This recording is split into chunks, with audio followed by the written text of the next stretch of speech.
네, 검찰이 위례 신도시 개발 비리 의혹 사건에 대해 항소를 제기하지 않기로 결정했습니다. 유동규 씨 등 민간업자 전원의 무죄가 확정됐고요. 이재명 대통령 재판에도 영향을 줄 것으로 보이는데 여야는 정반대 해석을 내놓고 있습니다.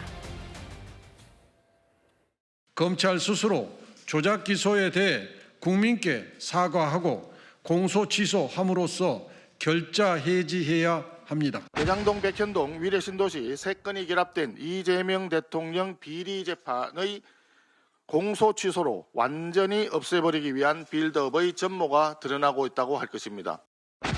국회는 정치검찰이 저지른 조작 기소에 대해 즉각 국정조사에 착수해야 합니다. 국민의힘은 항소 포기의 진상을 밝히기 위한 특검법을 즉각 추진하도록 하겠습니다. 일단 정치권에서는 저런 얘기들이 나왔고 이재명 대통령이 요즘에 밤과 새벽 사이에 여러 가지 정책과 관련된 SNS 글을 많이 올립니다. 그런데 그동안은 부동산 SNS 많이 올리다가요. 오늘 새벽에는 이 위례 신도시 항소 포기와 관련된 댓글을 올렸습니다. 뭐 이런 표현을 썼더라고요.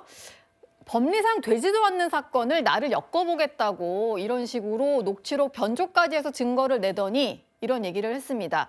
그러면서 항소 포기할 수밖에 없었던 이유를 해석한 기사를 링크를 했는데요. 이현종 위원님께 좀 여쭤볼게요.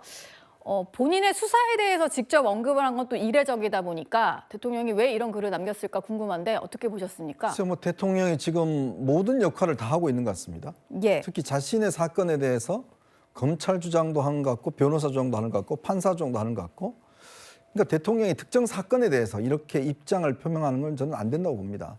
특히 자신과 관련된 사건이잖아요. 그리고 이러면 검찰이라는 조직이 뭡니까? 결국은 검찰이라는 조직이 행정부 내에 있는 거지 않습니까? 그 영향을 받을 수밖에 없잖아요. 오해를 받을 수밖에 없죠. 검찰이 왜 준사법기관이라고 이야기를 하겠습니까? 그건 그만큼 독립적으로 결정을 해야 된다는 거 아니겠습니까? 저는 그래서 이제 검찰청이 물론 10월 달에 이제 검찰청이 폐지가 되겠지만 공소청이 되고요. 저는 지금이라도 이름을 바꿔야 된다고 봅니다. 예. 항소 포기청으로.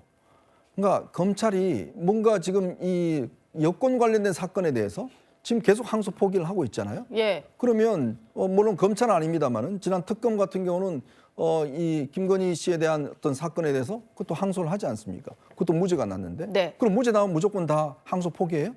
아니잖아요. 그러면 왜 우리가 3심제가 있을까요?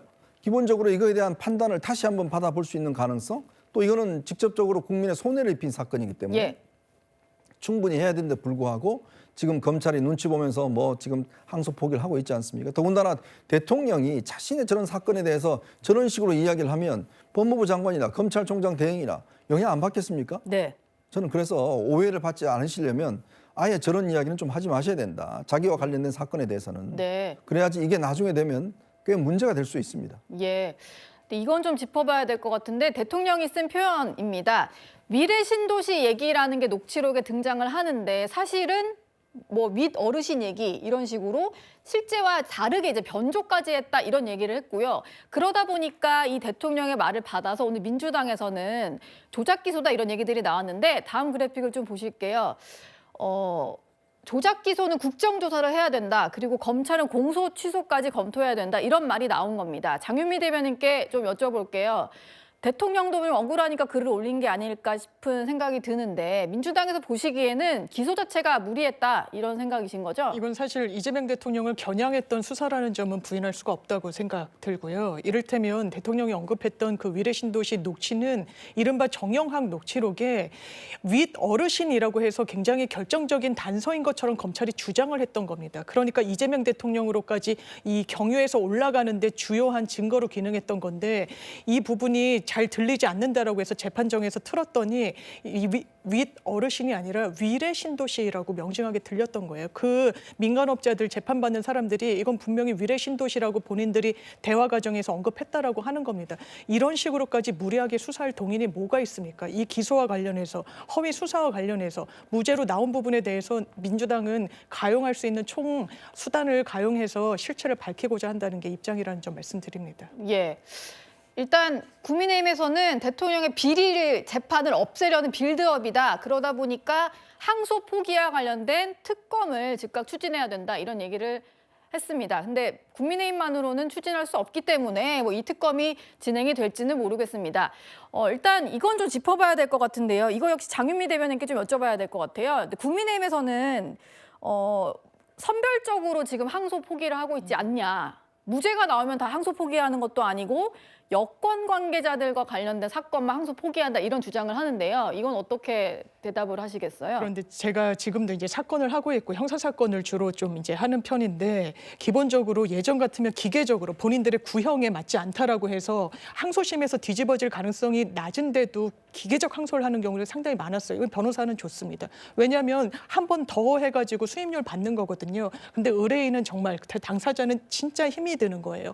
그런 거 이걸 자제한다는 걸 현장에서 느끼는 부분이 분명히 있고 지금 여야 이야기를 하시는데 이를테면 패스트트랙과 관련해서 나경원 의원 항소 검찰이 했습니까 안 했습니까? 구형량에 현저히 못 미쳤는데요. 이런 부분과 관련해서 양쪽의 시선으로 보면 이게 온당한 방향이라는 점 저는 국민들이 평가하실 거라고 생각합니다. 예. 근데 관련해서 최근에 이제 특검이 기소해서 재판을 받았던 김건희 여사 사건은 생각을 안 할 수가 없죠.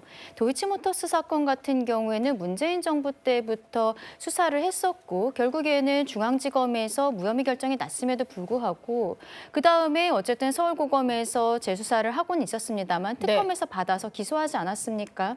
근데 그 과정에서 나왔었던 이번에 1심 판결 같은 경우에는 서울중앙지검에서 무혐의 결정을 할 때 나왔던 내용과 굉장히 대동소이하거든요. 네. 그럼에도 불구하고 어떻게 보면은 특검이 기소를 하게 된 것은 민주당이 그 특검 법 안에 수사의 대상으로서 넣어놨었기 때문인 것입니다.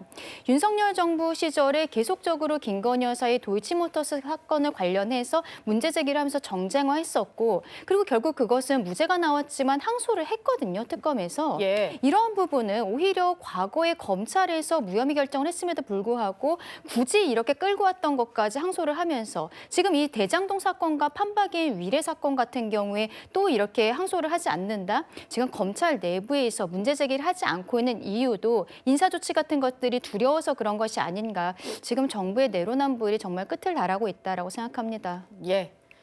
여기서도 여전히 엇갈리는 시각이 있는 것 같습니다.